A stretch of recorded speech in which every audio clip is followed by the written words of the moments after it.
నటుడు వైసీపీ నేత పోసానికి big shock తగిలింది. పోసానికి 14 రోజుల రిమాండ్ విధించింది కోర్టు. కడపలోని రాజంపేట సబ్ జైలుకి పోసానిని తరలించడం జరుగుతోంది.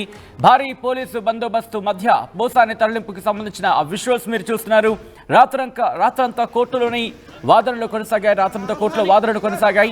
ఉదయం 5:30 అంటే 5:30 గంటలకు జడ్జి తీర్పు ఇవ్వడం జరిగింది.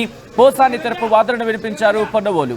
మరి ముఖ్యంగా అనేక రకాల అంశాలకు సంబంధించి ఇక్కడ ప్రస్తావించుకోవడం జరుగుతుంది. మరి ముఖ్యంగా ఆ టైంలో అంటే పోసాని కృష్ణమురళి వైసీపీ ప్రభుత్వం ఉన్న సందర్భంలో కావచ్చు, ఆ తర్వాత పదవి నుంచి దిగిపోయిన తర్వాత కావచ్చు, దాంతోపాటు ఇటు తెలుగుదేశం పార్టీ అలాగే జనసేనకు సంబంధించి తెలుగుదేశం పార్టీ అధినేత చంద్రబాబు అలాగే జనసేనాని పవన్ కళ్యాణ్కి సంబంధించి అభ్యంతరకర వ్యాఖ్యలు చేశారంటే ఆయన మీద పలు సెక్షన్స్ కింద కేసు నమోదైన పరిస్థితి.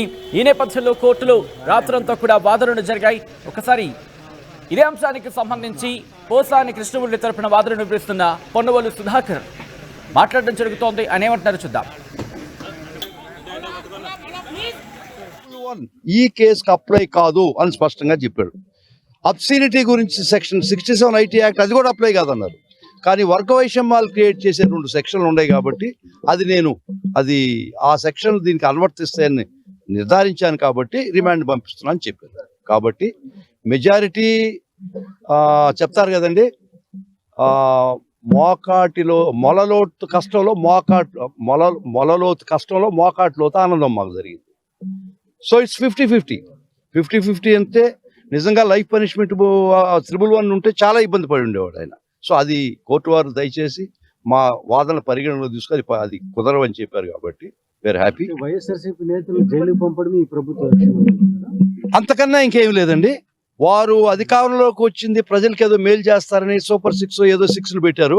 అవన్నీ గాలికి వదిలేసి ఈ అధికారంలోకి వచ్చిన ముఖ్య లక్షణం కూడా అరాచక పాలన చేసి ఎవరైతే గొంతెత్తుతారో, ఎవరైతే గొంతుకు వినిపిస్తారో, ఎవరైతే వాళ్ళు హిట్ లిస్ట్ టార్గెట్ లిస్ట్లో ఉండారో అది ఫిక్స్ చేసుకొని ప్రతి ఒక్కరి మీద వెంటాడుతున్నారు. మా పోరాటం కొనసాగద్ది. ఖచ్చితంగా అది ఎవరు ఏ కార్యకర్త గారి నాయకుడు కానీ భయపడాల్సిన అవసరం లేదు. ఖచ్చితంగా నిలబడతాం. వైఎస్ఆర్ కాంగ్రెస్ పార్టీ మా ప్రియతమ నాయకుడు జగన్మోహన్ రెడ్డి గారు ఇచ్చిన స్ఫూర్తితో, వారిచ్చిన ధైర్యంతో, వారిచ్చినట్టు ఆదేశంతో ఖచ్చితంగా పోరాటం కంటిన్యూ చేస్తాం. న్యాయబద్ధంగా పోరాటం చేస్తాం. అందరికీ న్యాయం చేసేటట్టు చేస్తాం. ఇక్కడ కూడా ఖచ్చితంగా అండి. ఇది అర్నేష్ కుమార్ జడ్జిమెంట్ చాలా స్పష్టంగా కూడా చెప్పింది. చాలా ముఖ్యం. ఈ 5 సంవత్సరాల లోపల పనిష్మెంట్ ఉండి కోర్టు వారు కానీ రిమాండ్ చేస్తే ఆ కోర్టు వారు కంటెంప్ట్ కింద వస్తారని కూడా చెప్పింది జడ్జిమెంట్లో.